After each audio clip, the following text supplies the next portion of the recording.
लग गई आग, मच गई तंबू में हडकम अशा शीर्षकांच्या अनेकविध बातम्या आपण हिंदी न्यूज चॅनल्सवर पाहत असतोच. पण अशीच काहीशी परिस्थिती सध्या महाराष्ट्रात आहे. उभाटा गटाचे युवराज आणि माजी महापौर किशोरी पेडणेकर या दोघांच्या अडचणी अचानक वाढलेल्या आहेत. प्रकरण तेच दिशा सालियनच्या तथाकथित आत्महत्येचं. मित्रो, या प्रकरणी सुप्रीम कोर्टापर्यंत धाव घेणाऱ्या काही मंडळींचे वकील असणारे ॲडव्होकेट निलेश ओझा यांची तपास आणि सुनावणी संदर्भातली सविस्तर मुलाखत मी आपल्या चॅनलवर सादर केलेली आहेच, तुम्ही ती पाहिली असेल. आता या प्रकरणात जसजसं सत्य बाहेर येत आहे तसतसं आदित्य ठाकरेंवरचं प्रेशर वाढत जाते. हे प्रेशर, हा दबाव असं येऊन बहुधा ते दुबईला निघून गेलेले दिसत आहे. अधिवेशन सुरू आहे विधिमंडळाचं, पण हे गायब आहेत, दुबईत आहेत म्हणे. पण किशोरीताई पेडणेकर यांचं काय, त्यांचं काय, जे मुंबईतच आहेत, जे दुबईत आहेत, त्या सगळ्यांचा व्यवस्थित हिशोब न्यायालयापुढे केला जाणार आहे. कारण असत्याच्या कपाळावर लिहिलेलं असं, तेरा बाप चोर आहे आपलं, तू खोटारडा आहेस.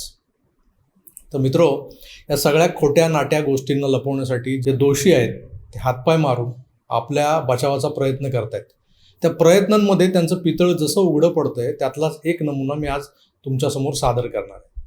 विषय तसा हास्यास्पद कृतीचा असला तरी अतिशय गंभीर आहे बरं का. फक्त आपल्या मेहरबान सरकारनं, गृह खात्यानं आणि न्यायपालिकेनं यावर त्वरित कारवाई करणं आवश्यक आहे. तेव्हा कुठेही जाऊ नका, पाहत राहा आपलं आवडतं यूट्यूब चॅनल आकार DG9.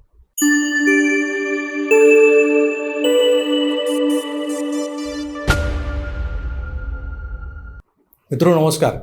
माझ्या हाती काही पत्र लागली आहेत. त्यात जे आरोप किंवा तक्रारी आहेत त्या तक्रारींच्या अनुषंगाने जर आपण विचार केला तर एक उदयोन्मुख राजकारणी, युवा नेता, त्याच्याकडून महाराष्ट्रातल्या गोरगरीब जनतेलाच नव्हे तर राज्यातल्या युवा पिढीलाही प्रचंड अपेक्षा आहेत, किंबहुना होत्या. पण त्या युवराजानं सत्तेच्या नशेत एवढी कुकर्म केल्याचं पुढे येतं आहे किंवा आरोप होत आहे. आणि तसं असताना मन कुठेतरी खट्टू होते. हे असं का? दिशा सालियनच्या कथित आत्महत्येवरून हे युवराज आधीच बदनाम झालेले आहेत.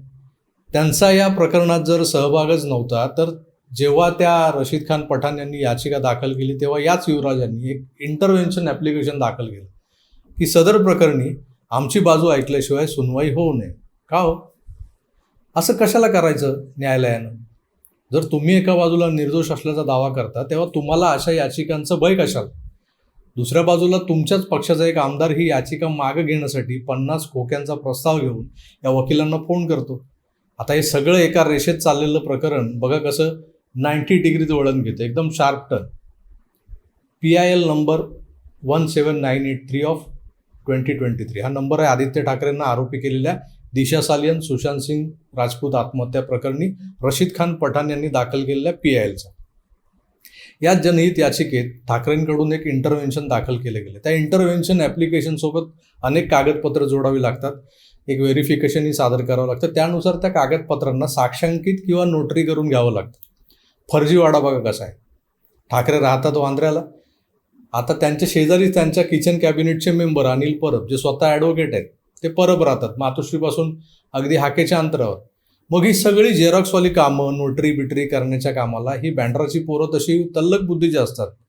मग त्यांना डावलून ठाकरेंनी या अर्जासोबतच्या कागदपत्रांना नोटरी करायला गाठला तो थेट मीरा रोडचा वकील, RR शर्मा असं नाव असलेला वकील, ज्याने या कागदपत्रांवर सही शिक्का मारून ती कागदपत्र नोटरी करून दिलेली आहेत.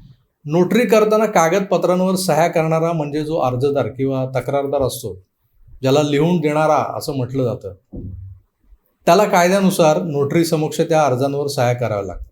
आणि मग त्या अर्जदाराची आधार कार्ड, पॅन कार्ड, पासपोर्ट इत्यादी जी ओळखपत्र असतात ती तपासून खात्री करून झाली की हाच माणूस, तो माणूस ज्याने सह्या केल्यात ही खात्री झाली की त्यानंतर तो वकील, तो नोटरी सही करतो आणि तो लाल एम्बॉस केलेला शिक्का, अलीकडे ते स्टिकर झालेत नोटरीचे, ते त्या अर्जावर चिकटवतो. म्हणजे त्या अर्जाला गांभीर्य प्राप्त होतं. तसं पाहिलं तर हे छटाकभर काम आहे. पण त्यासाठी आदित्य ठाकरे थेट मीरा रोडला कशाला गेले? तो RR शर्मा म्हणजे कपिल सिब्बल किंवा मनू सिंघवी वाटला की काय यांना? ठाकरे एकतर मातोश्रीबाहेर पडण्यास तेवढे उत्सुक नसतात. दिवसा म्हणतोय मी, दिवसा ते काय घराबाहेर पडत नाहीत. मग एवढ्या लांब मीरा रोडला कशाला जातील, नाही का? रास्त आहे शंका तुमची. ते मीरा रोडला गेलेच नव्हते. हा जो कोणी शर्मा आहे त्याचा पत्ता त्या कागदपत्रांमध्ये दिला आहे. 302 थर्ड फ्लोअर पूनम सागर कोऑपरेटिव्ह हाऊसिंग सोसायटी वगैरे मीरा रोड. पण या पत्त्यावर शर्मा नावाचा कोणी वकील राहत नसल्याचं स्पष्ट झालं. म्हणजे ज्या पत्त्यावर समक्ष उपस्थित राहून आदित्य ठाकरेंनी सक्षम नोटरी श्री RR शर्मा यांच्या उपस्थितीत सह्या केल्या आणि ती कागदपत्र कोर्टात सादर केली गेली, त्या कागदपत्रांच्या सत्यतेबाबत शंका उपस्थित केल्या जाऊ लागल्या. जर नोटरी करणारा वकीलच जागेवर नाहीये तर मग ही नोटरी ही बनावटच म्हणावी लागेल. ह्या से सुरू होत आहे असली फर्जीवाडा दोस्ती. आता या दिशा आणि सुशांतचं प्रकरण लावून धरणाऱ्या वकिलांची अशी मागणी आहे की अशा प्रकारच्या इंटरव्हेन्शन अर्जासोबत जोडलेल्या नोटराईज कागदपत्रांच्या सत्यतेबाबत जो घोळ समोर येतोय त्याचीही चौकशी व्हावी. त्यातही आदित्य ठाकरे हे 11 ऑक्टोबरला मीरा रोडला पूनम सागर बिल्डिंगमध्ये 3ऱ्या मजल्यावरच्या फ्लॅट नंबर 304 मध्ये हजर होते का हे पडताळून पाहायचं आहे.